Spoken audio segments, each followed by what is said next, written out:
Hello students, मैं अनुज Shukla physics online classes में आपका स्वागत करता हूँ। कैसे हैं बच्चों? आप सभी लोगों की पढ़ाई ठीक से चल रही है? मैं उम्मीद करता हूँ सारे बच्चे ऑनलाइन वीडियोस के माध्यम से अपनी स्टडी को कंटिन्यू कर रहे होंगे। आज बेटा हम लोग न्यूक्लियर फिजिक्स में एंटर करेंगे। भौतिक विज्ञान की एक ब्रांच है नाभिकीय भौतिकी। ठीक है, नाभिकीय भौतिकी, न्यूक्लियर फिजिक्स। न्यूक्लियर फिजिक्स में आज हम लोग आएंगे और आज का हमारा टॉपिक है नाभिक की संरचना, स्ट्रक्चर ऑफ न्यूक्लियस। नाभिक की संरचना कैसी है?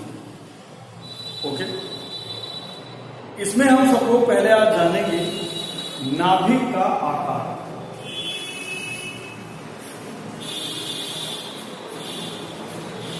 नाभिक का आकार, साइज ऑफ न्यूक्लियस। रदरफोर्ड ने सबसे पहले नाभिक के बारे में बताया था। जब उन्होंने अल्फा कणों का प्रकीर्णन प्रयोग किया तो अल्फा कणों के प्रकीर्णन प्रयोग में रदरफोर्ड ने बताया था कि परमाणु का जो समस्त धनावेश होता है वो उसके एक छोटे से परमाणु के बीचों बीच उसके केंद्रीय भाग में, सेंट्रल पार्ट में केंद्रित रहता है, जिसको नाभिक कहते हैं। क्या कहते हैं? नाभिक, न्यूक्लियस कहते हैं। और नाभिक की त्रिज्या उन्होंने कहा था लगभग 10⁻⁻15 मीटर कोटि की होती है, 10⁻⁻15 मीटर कोटि की होती है। ये चीज उन्होंने फाइंड की थी। बाद में बेटा ये देखा गया,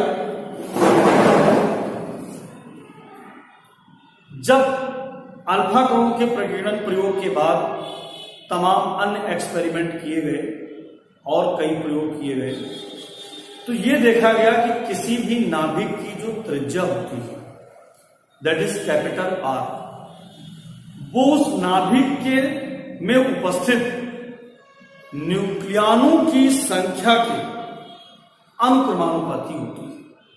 किसके? न्यूक्लियनों की संख्या के अनुक्रमानुपाती होती है। अब बेटा न्यूक्लियन क्या होते हैं? न्यूक्लियन किसको कहते हैं?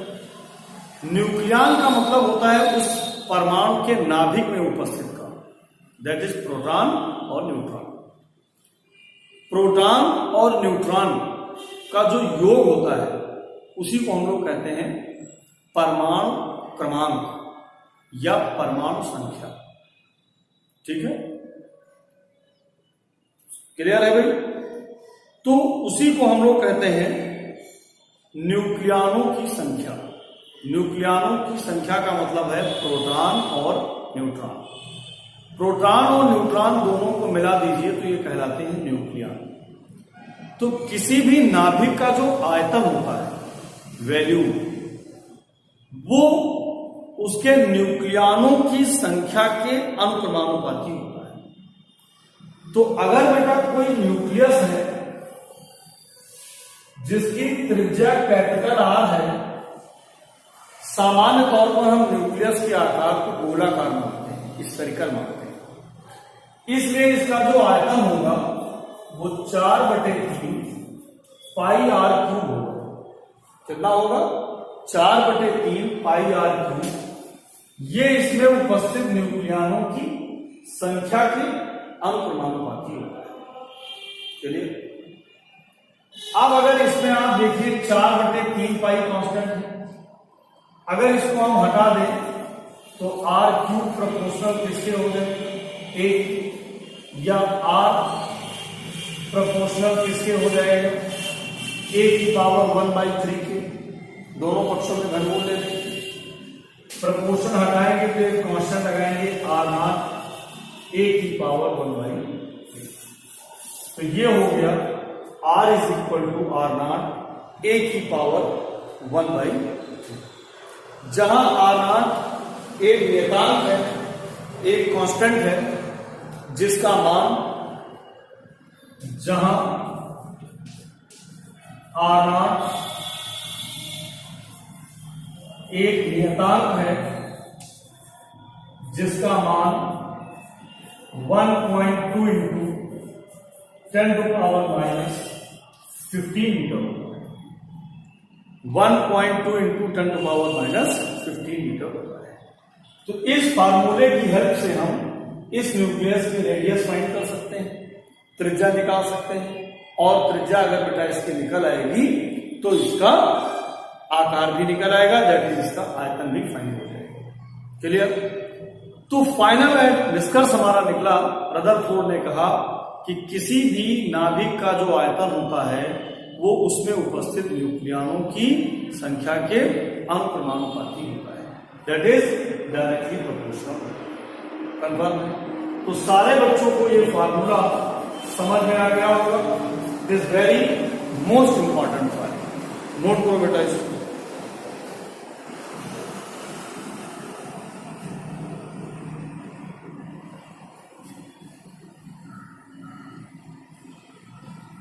तो ये हो गया हमारा क्लियर, नाभिक का आकार। अब इसके बाद हम लोग जब आगे बढ़ेंगे नाभिक के बारे में और जानकारियां करेंगे, तो सबसे पहले हम लोग नाभिक की संरचना के बारे में जानेंगे। नाभिक की संरचना, जब बेटा हम नाभिक की संरचना के बारे में जानेंगे तो सबसे पहले नाभिक की संरचना कैसी होगी, नाभिक दिखने में कैसा होगा, क्या इंटरनल कंस्ट्रक्शन होगी नाभिक की। तो नाभिक की जब संरचना की जानकारी की गई तो बहुत पहले जब नाभिक के में न्यूट्रॉन की खोज नहीं हुई थी, जब न्यूट्रॉन की खोज नहीं हुई थी, केवल दो ही कणों की खोज हो पाई थी, प्रोटॉन और इलेक्ट्रॉन। तो उस समय जब नाभिक की संरचना के बारे में कल्पना की गई कि नाभिक की संरचना कैसी होगी, तो सबसे पहले हमारी प्रोटॉन इलेक्ट्रॉन कल्पना की गई। प्रोटॉन इलेक्ट्रॉन कल्पना, प्रोटॉन इलेक्ट्रॉन संकल्पना।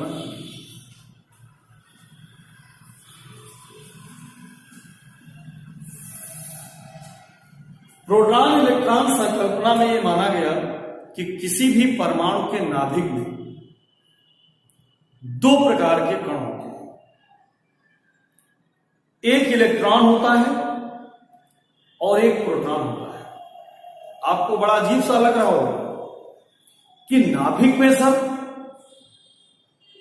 इलेक्ट्रॉन होता है, यह कैसे हो सकता है? क्योंकि आप लोगों को फेयर मॉडल अब पता चल चुका है। मैं आपको सबसे पहले इनिशियल मॉडल का डिस्कस कर रहा हूं, प्रारंभिक संकल्पना बता रहा हूं। प्रारंभ में यह माना गया था कि परमाणु के नाभिक में दो प्रकार के कण पाए जाते हैं, एक बेटा होता है इलेक्ट्रॉन और दूसरा होता है प्रोटॉन। क्लियर? नाभिक में इन दो कणों की संकल्पना की गई। किसी भी नाभिक का जो धनावेश होता है वो इन्हीं दोनों कणों पर निर्भर करता है। इन दोनों कणों के सहयोग से ही किसी भी परमाणु के नाभिक का धनावेश मेंटेन होता है। जैसे 2He4 हीलियम परमाणु का नाभिक ले लेते हैं। तो हीलियम परमाणु के नाभिक में बेटा क्या कल्पना की गई कि इसका जो नाभिक है हीलियम परमाणु का, इसमें 4 प्रोटॉन होते हैं। कितने? 4 प्रोटॉन होते हैं और 2 इलेक्ट्रॉन भी इसी के अंदर होते हैं, और बचे हुए जो 2 इलेक्ट्रॉन हैं वो कक्षा में चक्कर लगा। राइट? समझ पा रहे हो? ये प्रारंभिक संकल्पना है बेटा। इलेक्ट्रॉन प्रोटॉन कल्पना। 4 प्रोटॉन हो गए इसके नाभिक में और 2 इलेक्ट्रॉन भी बेटा हो गए नाभिक में। तो अब आप जानते हैं कि एक प्रोटॉन पे जो आवेश होता है, एक प्रोटॉन पर आवेश प्लस ई होता है। तो 4 प्रोटॉनों पर कितना हो जाएगा? 4 प्रोटॉनों पर हो जाएगा प्लस 4e। और एक इलेक्ट्रॉन पर कितना आवेश होता है? एक इलेक्ट्रॉन पर आवेश होता है माइनस। तो 2 इलेक्ट्रॉनों पर कितना हो जाएगा? -2e। तो प्लस 4e चार्ज हो गया नाभिक में प्रोटॉनों के थ्रू और -2e चार्ज हो गया इलेक्ट्रॉनों के थ्रू। तो बताइए इस नाभिक में जो टोटल चार्ज होगा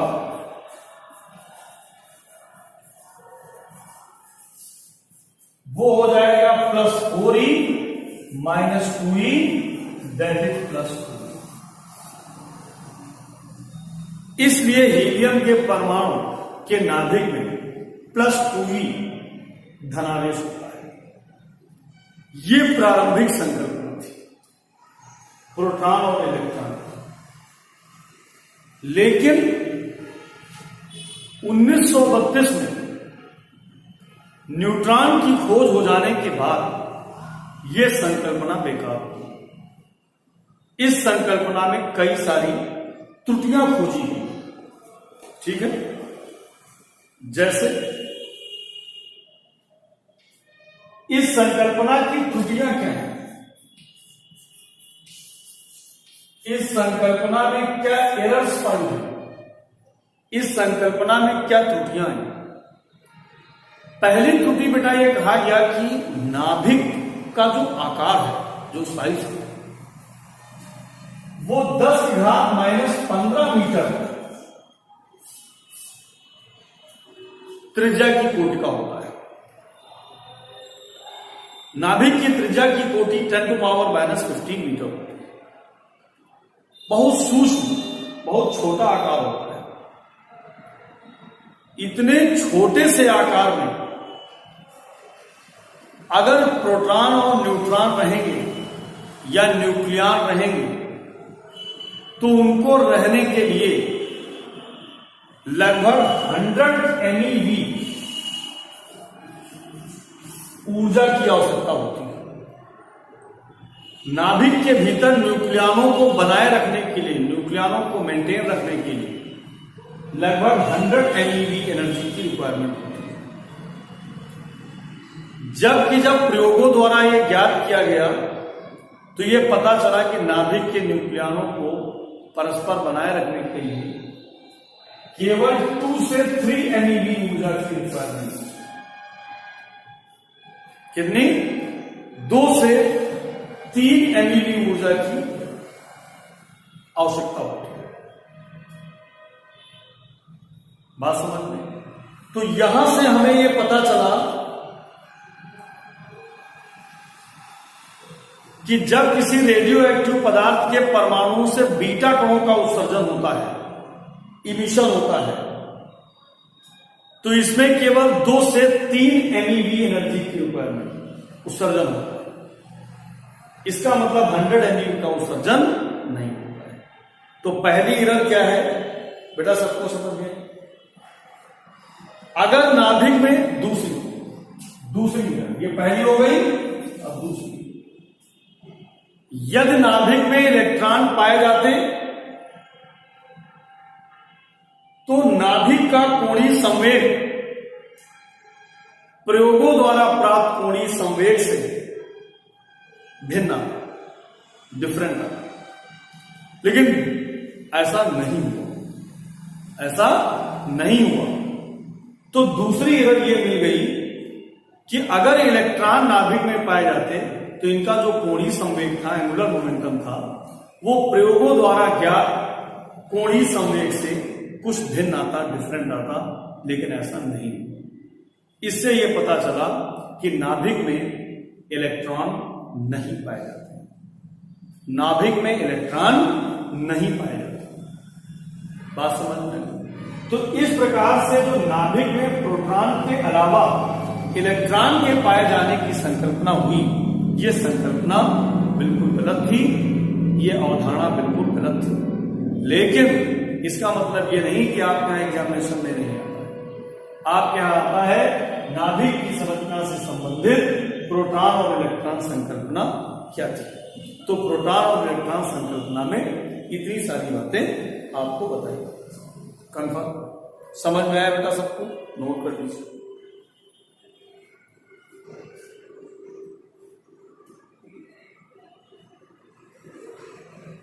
अब बेटा इसके बाद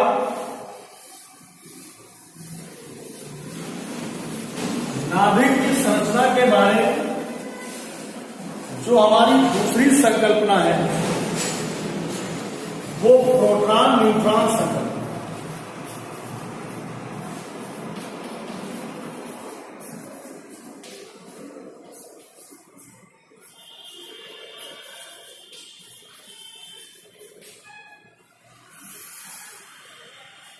दूसरी हमारी प्रोटॉन न्यूट्रॉन संकल्पना है।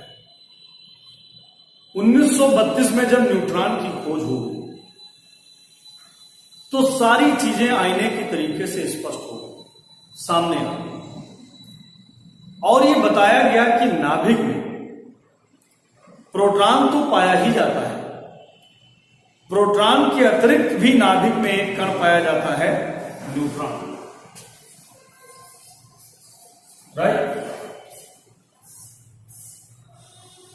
तो अब माना गया कि किसी भी परमाणु के नाभिक में दो कण होते हैं, न्यूट्रॉन और एक प्रोटॉन। जो न्यूट्रॉन होता है इसका द्रव्यमान लगभग प्रोटॉन के द्रव्यमान के बराबर ही होता है, किंतु इस पर कोई आवेश नहीं होता है, ये उदासीन होता है, न्यूट्रल होता है। किंतु किसी भी परमाणु के द्रव्यमान में इसका बहुत बड़ा योगदान होता है, अहम योगदान होता है। किसी भी परमाणु का संपूर्ण द्रव्यमान उसके नाभिक में उपस्थित न्यूट्रॉनों और प्रोटॉनों के द्रव्यमान के योग के बराबर होता है। यानी जो परमाणु का द्रव्यमान है वो न्यूट्रॉनों का द्रव्यमान प्लस प्रोटॉनों के द्रव्यमान के बराबर होता है। तो किसी नाभिक का जो किसी परमाणु का जो द्रव्यमान है उसके लिए कौन कौन से दो कण उत्तरदायी हैं? उसके लिए एक कण हमारा न्यूट्रॉन उत्तरदायी है और दूसरा प्रोटॉन। तो अब बेटा जो आधुनिक नाभिक की संरचना की कल्पना की गई उसमें बताया गया कि नाभिक में दो प्रकार के कण होते हैं, एक प्रोटॉन और दूसरा न्यूट्रॉन। तो नाभिक में आधुनिक संकल्पना के अनुसार प्रोटॉन और न्यूट्रॉन पाए जाते हैं और इलेक्ट्रॉन जो होता है वो कक्षा में पाया जाता है, परिक्रमण करता है। इलेक्ट्रॉन का द्रव्यमान बहुत कम होता है प्रोटॉन और न्यूट्रॉन के द्रव्यमान के कंपैरिजन में, इसलिए कभी भी हम किसी परमाणु का जब द्रव्यमान फाइंड करते हैं तो उसमें इलेक्ट्रॉन के द्रव्यमान को काउंट नहीं करते हैं। लेकिन भौतिक विज्ञान में इसका कहीं कहीं पर एडिशन किया जाएगा, जहां पर किया जाएगा इलेक्ट्रॉन के द्रव्यमान का मेजरमेंट भी किया जाएगा। तो वहां पर मैं आपको बताऊंगा कि देखिए यहां पर इलेक्ट्रॉन का द्रव्यमान कैसे और क्यों मेजरमेंट किया गया है। कंफर्म है बेटा? तो अब जो नाभिक के न्यूक्लियन बने वो नाभिक के न्यूक्लियन कौन कौन से कण बने? न्यूट्रॉन और प्रोटॉन। ये दोनों कण मिलकर नाभिक के न्यूक्लियन कहलाते हैं। और आधुनिक संकल्पना में यही बात मानी गई कि किसी भी परमाणु में के नाभिक में प्रोटॉन और न्यूट्रॉन पाए जाते हैं, उस परमाणु के द्रव्यमान का संपूर्ण उत्तरदायित्व प्रोटॉनों और न्यूट्रॉनों के द्रव्यमान पर ही होता है। अर्थात परमाणु द्रव्यमान जो होता है वो न्यूट्रॉनों के द्रव्यमान पर प्रोटॉनों के द्रव्यमान के बराबर होता है। क्लियर?